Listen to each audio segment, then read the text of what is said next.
राघव साताऱ्यातील गावात येऊन 2 दिवस झाले होते. त्याची नुकतीच 10वी झाली होती. त्यामुळे पुढील शिक्षणासाठी लागणारे कागदपत्र बनवण्यासाठी त्याला त्याच्या जुन्या नातेवाईकांचे डॉक्युमेंट लागणार होते. ते नातेवाईक गावात राहत असल्यामुळे त्याला साताऱ्यातून इथे यावं लागलं होतं. जवळपास त्याचे काम संपले होते. त्यामुळे परत साताऱ्यात निघण्यासाठी तो त्याची तयारी करत होता. तेवढ्यात त्याचे काका म्हणाले, "अरे राघव, निघाला पण? अरे थांब की 1-2 दिवस आणखी. पाहुणचार खाऊन जा चांगला. हवे तर नॉनव्हेज करतो." "अरे नाही काका, कशाला, राहू द्या. नंतर कधी येणार?" "अरे असं कसं? मी नाही जाऊ देणार तुला. तू का रोज रोज येतोस का? थांब, उद्याला जा." राघव नाही नाही करत होता, पण त्याच्या काकांपुढे त्याचं काही चाललं नाही. त्या दिवसचा गावातील आठवडी बाजार होता. काकांनी बाजारातून चांगलं 1 किलो नॉनव्हेज आणलं. राघवने सुद्धा चांगलं पोट भरून जेवण केलं. जेवण इतके झाले होते की तो चांगला सुस्तावला होता. म्हणून थोडा आराम करावा म्हणून तो बेडवर पहुडला. आणि तो कधी झोपला हे त्यालाही कळलं नाही. आता संध्याकाळ होत आली होती. राघव अजूनही झोपूनच होता. तेवढ्यात त्याचा फोन वाजला. त्या फोनच्या कर्कश आवाजाने त्याची झोप मोडली. "काय यार, कसली झोप लागली होती?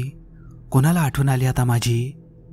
तो नाराजीनेच उठला आणि त्याने फोन पाहिला. कॉल त्याच्या मित्राचा होता. "हां बोल रे गणेश, काय म्हणतोस?" तिकडून गणेश बोलला. "हॅलो, अरे रघ्या, उद्याच त्या कॉलेजला जावे लागेल, नाहीतर तिथे ॲडमिशन मिळणार नाही. लिस्ट फुल होत आलीये." "काय? अरे यार, ते कॉलेज जायला नको. इतकी खटाटोप कशासाठी करत आहे मी? एक काम कर, मी आजच निघतो इथून. उद्या जाऊन ॲडमिशन करूनच घेऊ. माझे डॉक्युमेंट पण कंप्लीट झाले आहेत." "बरं ठीक आहे, भेटू मग उद्याला." असे म्हणून गणेशने फोन ठेवला. राघव पटकन फ्रेश झाला आणि काकाला सांगायचं म्हणून तो बाहेर आला. काका बाहेरच अंगणात बसले होते. आता जवळपास रात्र झाली होती. "काका, मी निघतोय साताऱ्याला. अर्जंट आहे. उद्याला कॉलेजला जायचं आहे." त्याने असं म्हणताच काका जरा घाबरले आणि त्याला म्हणाले, "अरे रघु, तू आजच वशाट खाल्ले आहेस. त्यात आज अमावस्या. रात्री प्रवास करू नकोस. धोकादायक ठरू शकतं." "कसला धोका काका?" "बघ, तू शिकलेला पोरगा आहेस. माझे म्हणणे तुला पटेल की नाही माहीत नाही. वशाट खाल्लं की रात्रीला बाहेर फिरू नये. भूतबाधा मागे लागू शकते." "अहो काका, काही नाही होत. ह्या सगळ्या अंधश्रद्धा आहेत.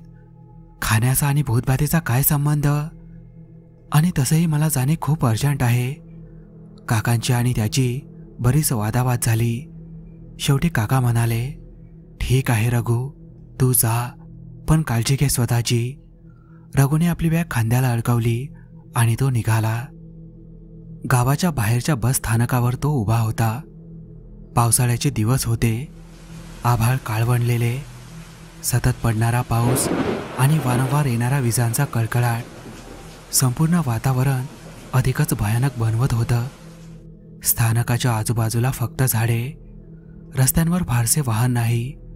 दूरवरच्या गावात जाणाऱ्या एसटी बसेस मात्र त्या शांततेतून मधूनच निघून जात होत्या. राघव त्याच्या एसटी बसची वाट बघत उभा होता. त्याला ह्या गावापासून सुमारे 50 किलोमीटर दूर जायचे होते. ती बस त्याची शेवटची आशा होती, कारण पावसामुळे अनेक बसेस रद्द झाल्या होत्या. त्याच क्षणी दूरवरून एसटी बस येताना त्याला दिसली. बसचे दिवे धुसर पावसात चमकत होते. तो लगेचच आनंदित झाला आणि गाडीच्या समोर हात दाखवून ती गाडी थांबवली. बस त्याच्या जवळ येऊन थांबली. आतमध्ये कोणीच दिसत नव्हतं. फक्त कंडक्टर आणि ड्रायव्हर होते. "बस सातारा जाणार ना?" राघवने विचारलं. "होय, जाते." कंडक्टरने त्याला उत्तर दिलं. राघवने बसमध्ये चढून आपली सीट पकडली. आत वातावरण फारच वेगळं होतं. एसटी बसच्या खिडक्यांच्या बाहेरून पडणाऱ्या पावसाच्या थेंबाच्या आवाजासोबतच आतल्या विचित्र शांततेने त्याच्या अंगावर काटा आला होता. बसमध्ये काहीतरी विचित्र वाटत होतं, पण त्याने त्याकडे दुर्लक्ष केलं. प्रवास चालू झाला आणि बस मोठ्या गतीने त्या सुनसान रस्त्यावरून पुढे निघाली. राघवने खिडकीबाहेर नजर टाकली.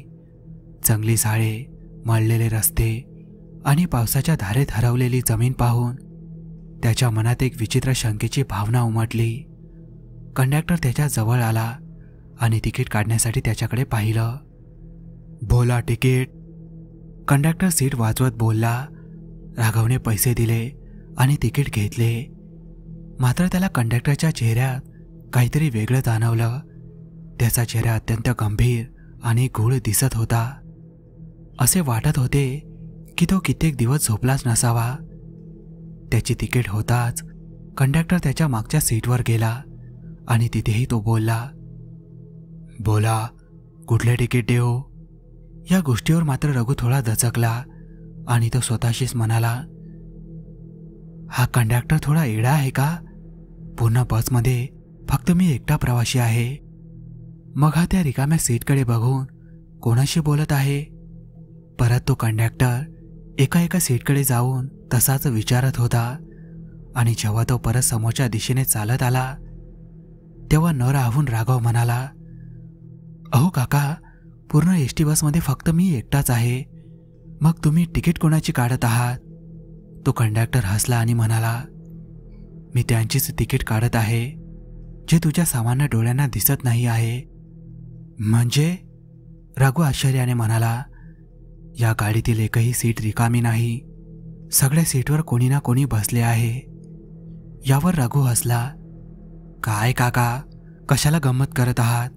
अहो ही काय वेळ आहे का गंमत करण्याची? कंडक्टर पुन्हा हसला आणि तो निघून गेला. राघव काही क्षण विचारात पडला, पण प्रवासाच्या दगदगीमुळे तो त्यावर फारसा विचार करू शकला नाही. बसने आता सुनसान जंगलातून प्रवास करायला सुरुवात केली होती आणि रात्रीची वेळ असल्याने रस्ता खूपच अंधारलेला होता. बसमध्ये दिवे सुरू असले तरी तो प्रकाश भाकास आणि उदास जाणवत होता आणि त्याच वातावरणाने त्याला झोप लागली. बस तशीच धडधड आवाज करीत पुढे सरकत होती. प्रवास चालू असताना अचानक बस थांबली. राघव जागा झाला आणि डोळे चोळत त्याने खिडकी बाहेर पाहिलं. बस एका मोठ्या झाडाखाली थांबली होती. कंडक्टर खाली उतरला आणि तो काहीतरी बोलत राहिला, पण बाहेर त्याच्या समोर कोणीच उभं नव्हतं. पण त्याचं बळबळणं चालू होतं. कंडक्टर जणू कोणाशी तरी बोलत होता. तो हाताने काहीतरी इशारे करत होता आणि ते पाहून राघवच्या अंगावर काटा आला. त्याला कळेना की हा माणूस कोणाशी बोलतोय आणि त्याच्या डोक्यात अनेक शंका उमटल्या आणि तो चालत कंडक्टरकडे गेला. कंडक्टर काका, इथे कोणी नाही. तुम्ही कोणाशी बोलत आहात? राघवनं विचारलं. कंडक्टरने वळून राघवकडे पाहिलं आणि त्याच्या चेहऱ्यावर एक भयंकर हास्य उमटलं. ते हास्य जणू माणसाचं नव्हतं. एक भयानक विचित्र शक्ती त्याच्या अंगात वास करत असावी असं ते हास्य होतं. त्यांना सोडायला पाहिजे, नाहीतर ते आपल्याला सोडणार नाहीत, कंडक्टरनं उत्तर दिलं. राघवला ते ऐकून भीतीने घाम फुटला. त्याला काहीच कळेना कंडक्टर कुणाबद्दल बोलतोय ते आणि कोण होते ते. कंडक्टर आणि राघव पुन्हा बसमध्ये चढले आणि बस सुरू झाली. आता बसच्या आतली हवा अंगावर काटा आणत होती. कंडक्टर सुद्धा आता शांत बसला होता. त्याच्या चेहऱ्यावरही काहीतरी विचित्र शून्यात असलेले भाव होते. राघव सुद्धा आपल्या सीटवर येऊन बसला. त्याच्या मनात आता शंका उमटली की या एसटी बसमध्ये काहीतरी भयानक आहे. काका म्हणत होते ते खरं आहे. आपण वशाट खाऊन प्रवास करायला नको होता. तो पटकन सीटवरून उठला आणि खाली उतरायला निघाला. पण तेव्हाच त्याच्या मनात विचार आला, बसमधून तर आपण उतरू, पण आपण जाणार कुठे एवढ्या राज्याला? उतरण्याचा निर्णय घेतला तर बाहेरचं गूढ आणि घनदाट जंगल आणि तिथे पुन्हा काहीतरी भेटलं तर. पण इथे कुठे आपण सुरक्षित आहोत? पुढचे पुढे बघू. आता मात्र ह्या बसमधून आपण उतरायला पाहिजे. राघवने धैर्य एकवटून ड्रायव्हरकडे वळून विचारलं, काका मला इथेच उतरायचे आहे, गाडी थांबवा. ड्रायव्हरने एक नजर त्याच्याकडे टाकली आणि तो थंड स्वरात म्हणाला, तू खरंच इथे उतरण्याचा विचार करतोय? राघवला ते शब्द ऐकून अंगावर शहारे आले. त्याला जाणवू लागलं की या प्रवासात काहीतरी चुकतंय. ही बस खरी आहे का? आणि तुम्ही खरंच माणसं आहात का? त्याच्या तोंडातून आपोआप शब्द बाहेर पडले. कंडक्टर आणि ड्रायव्हर एकमेकांकडे पाहत खदाखदा हसू लागले. त्यांचं हसू नक्की माणसाचं नव्हतं. ती बस आता माणसांसाठी नव्हती. कंडक्टरने पुढे येऊन हळूच सांगितलं, तुला माहीत नाही का, ही बस जेव्हा रात्र होते तेव्हा जिवंत माणसांना घेऊन प्रवास करत नाही. ही फक्त त्यांच्यासाठी असते जे इथेच अडकून आहेत. राघवला काही समजेना. म्हणजे तू आता याच प्रवासाचा भाग आहेस? कंडक्टर थंडपणे उत्तरला. राघव खूपच घाबरला. त्याची छाती धडधड उडत होती. त्याने पटकन मोबाईल काढला घरच्यांना फोन करावा म्हणून. पण मोबाईलमध्ये कुठेही सिमचं नेटवर्कच दाखवत नव्हतं. त्याचे हात भीतीने थरथरत होते आणि चुकून त्याच्या मोबाईलमधला कॅमेरा चालू झाला आणि त्याला त्याच्या फ्रंट कॅमेरामध्ये मागे सगळ्याच सीटवर कोणी ना कोणीतरी बसले दिसत होते. पण सगळ्यांची चेहरे रक्ताने माखल्यासारखी भासत होती, विचित्र आणि भयानक दिसत होती. आणि त्या सगळ्यांची नजर राघवकडेच होती.